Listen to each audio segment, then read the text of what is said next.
name's Handley. I've worked for the Diocese for about 2.5 years now, and should be on now. Thank you. My role is to analyse data. So we do lots of data analysis in the Diocese. We have lots of data sets, but I'm going to talk specifically today about statistics for mission.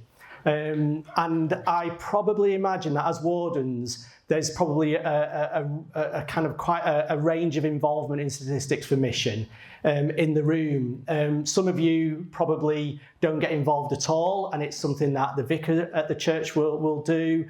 Some of you may actually collect the data and input all the data and do everything.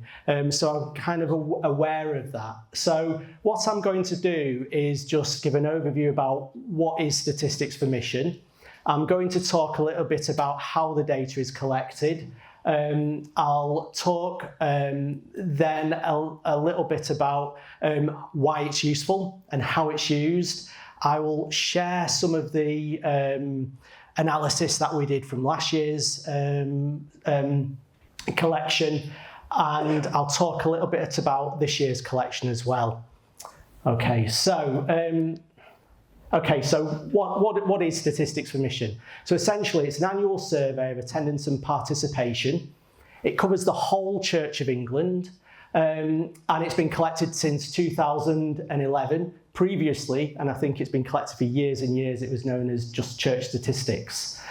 It's collected through the online parish return system, and dashboard reports are available to all parishes from the system. One of the reasons why it's so useful is because it covers the whole Church of England. Every parish in the country is asked the same set of questions. So it means that we're able to get a consistent set of information across the whole church.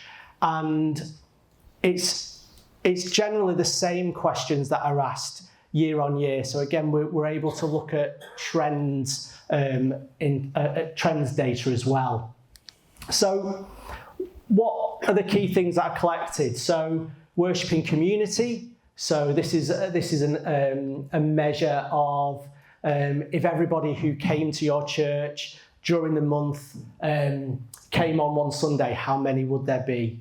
And we also kind of collect the age groups for worshipping community as well, which is really useful information.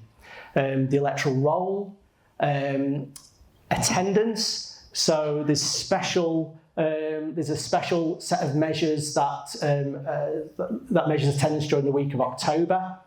There's the usual Sunday attendance measure, and there's some special measures about Christmas and Easter attendance, and then also about fresh expressions and new congregations. It also counts the number of baptisms, marriages and funerals, and then there are also some special additional questions.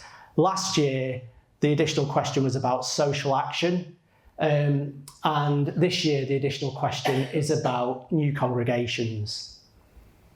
So the online portal, some of you may use this, some of you may never have seen it, but if you log in to the online portal, and if you need a login, I can provide you with a login to the online portal. You can have as many logins as you want for a parish or a church. I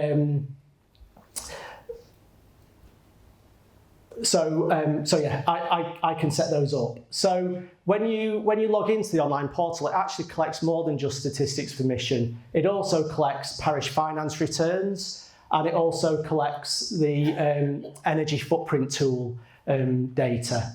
So as you can see, when you log in, these are the three sections, and if you're wanting to submit your statistics for mission, you click on the enter your data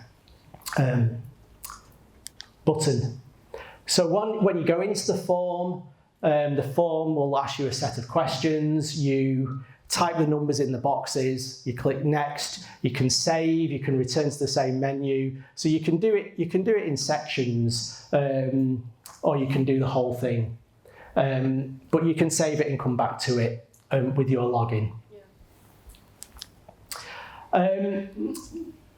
one of the things I just also want to mention is that if your church uses a church near you, a church near you, somebody with who is an editor of that site can also now access an online service register. So one of the things that has happened is that General Synod has agreed that service registers can now be held electronically. So this is a tool that has been provided to all churches. You can choose to use this, you don't have to use this. You can use this alongside paper registers, but you can also choose to use this instead of your paper register, and there's some information in there about you need PCC agreement to make that decision. But the service register, if you use a church near you, it links to the services that you'll have put on the website. You type the numbers in, it saves them, and there is then the facility to take that data and populate your statistics for mission return for that year. So I've been kind of experimenting a little bit with this, and it works really well for the October data. I think some of the things still need a little bit more tweaking, but you can, even if you pull this data in, you can then still make changes. So I've noticed, for example, like the Easter services currently aren't being populated as I'd like them, but I can just type in the numbers when I know them.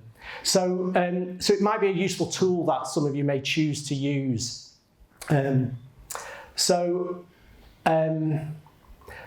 Just showing there, if you wanted to do that, there's the button to import a church near you service register data. So that'll be new this year if you go in and have a look. So one of the things is that you do get back charts and dashboards within the system. So if you have a login, even if you don't enter the data, you can go in and look at the data. So there are two sets of dashboards available: statistics for mission and parish finance. And if you click on your statistics for mission, you will see a whole load of charts and numbers. You can see here it goes back to 2013, the data. So it's a really good kind of historical data set for your church that is securely and centrally stored. So again, if people, if there's turnover within churches, people can access this. They can then see what's happened in the past. One of the things that you can do is there's a download button, and you can download that into a very nice kind of PDF document that you can get for your church. So that's what that would look like. So it gives you the kind of key measures and the trends. Support is available for completing the statistics for mission return. I'm aware that what we don't want is technology to be a barrier to getting this data in, and for some people it's not that straightforward to use the online system. For others it is, but I am available to help if needs be. There's a page on the Diocese website which gives you some background information. It's got my contact details on. If you hit the I think it's statistics@sheffield.anglican.org, then I get that email and I will respond to that. So why is the data useful? First of all the data from the whole country is aggregated to produce the national report. And actually, since I put this slide together, I just think in the last week, the 2022 Statistics for Mission report was published. Some of you may have seen that. The kind of the tagline in the press release was that numbers continue to bounce back post-COVID, but are still below 2019 levels. So it's really interesting to see what's happening around attendance nationally. But also, statistics help us to see more clearly what the church and community we serve is like, and inform the planning for the mission and ministry of the church. And I think just linking back to what Archdeacon Malcolm was saying at the beginning of the morning, in terms of helping understand what's happening in churches and what's happening and the impact of the strategy, the data is incredibly useful. So we can actually pull that data in together. This is kind of the dashboard that we have internally within the diocese. We're able to kind of see that picture of what's happening across both statistics for mission and some of our other key data sets. And we can drill down to deaneries, to mission areas, to parishes, to kind of see that picture. I also like to just say that I'm very conscious that data does not tell us everything about a place. It's part of the picture, but it's not the full picture. But it also allows us to sort of share good news stories, particularly when national reports may be around declining church numbers. That's not the case everywhere. So it's really useful to be able to see where actually church congregations are growing, and share that with people. So just to kind of show you a little bit about how we've actually used some of the data from Statistics for Mission, this is October count data for the last 4 years, and it gives you the key measures. And what this actually will show you is that the dark blue bar is 2019. So we've just comparing everything to 2019 in terms of what percentage attendance was in 2020, 21 and 22 compared to 2019. And this has really helped us understand what's happened to church attendance with the COVID pandemic. So we can see, if I just choose weddings, for example, back in 2020, at the height of the pandemic, we only had 19% of weddings compared to the number that we had in 2019. So it dropped a huge amount. By 2021, we had about 3/4 of the number of weddings in 2021 compared to 2019. Last year, we actually had more. So we actually had slightly more weddings compared to 2019.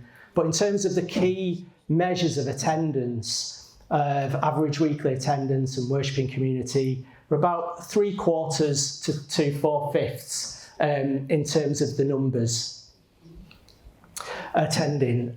So it's helped us to understand that, and again, this kind of mirrors what I was saying was publishing the national report. So we know, broadly speaking, that Sheffield Diocese is quite typical of what's happening across the country, that recovery is happening from the pandemic, but we're not yet back at 2019 attendance levels. And we can look at some of that in different ways as well. So we can look at, again, this really kind of clearly shows the impact of the pandemic on weekly average attendance. We can see that it was about 73 in 2019, that dropped to 24 in 2020, and last year it was about 55. So we can kind of get an idea of our average attendance and how that is starting to recover. If I just move on to the next slide, and I think just again linking in with some of the discussions earlier about the Church of England strategy around mixed ecology. We can see that this is back to the language of fresh expressions, but we can see that last year we had a really big increase in the number of fresh expression services across the diocese, and broadly back to kind of pre-pandemic levels. And again, in terms of growing younger and more diverse, we can see here that actually last year there was a really good increase in terms of the under 16s in our congregations, actually higher than post-pandemic. So we can actually see the recovery of children attendance last year was stronger than the recovery of adult attendance last year. Last year as well, there was a really useful question around social action. This was last asked in 2019. And this is just really helpful in trying to understand some of the context of what else goes on in churches, because actually it's not just, we recognise it's not just about numbers attending on a Sunday at a church service. There's a huge amount of more activity that goes on. And a couple of just interesting points on here, looking at the main themes of social action. The first thing is that actually, lots of churches are involved in one or more social action projects, either supporting, running or hosting them.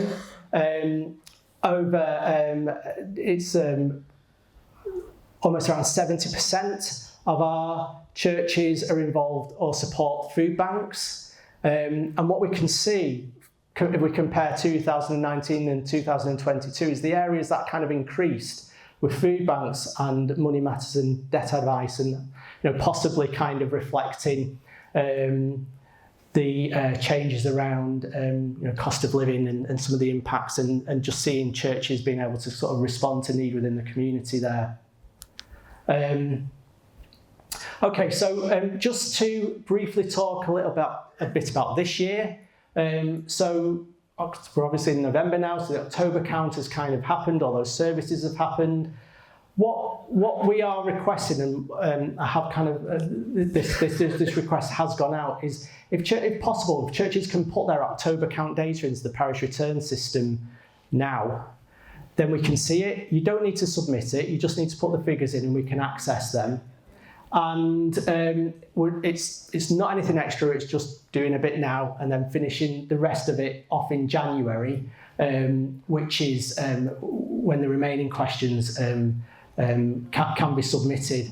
And really, the reason we're asking that is to help understand what's happening around that kind of return to post-pandemic kind of levels. The interesting thing is to see whether actually attendance is continuing to recover and grow, or is it starting to plateau? And I think that's just really useful information around the strategy that will help inform this kind of strategy review and what's working. I'd just also like to finish just by mentioning articles of inquiry, because I know this is something which obviously you've been directly involved in, and saying a big thank you to everyone for submitting it. You do recognise it was quite a big survey.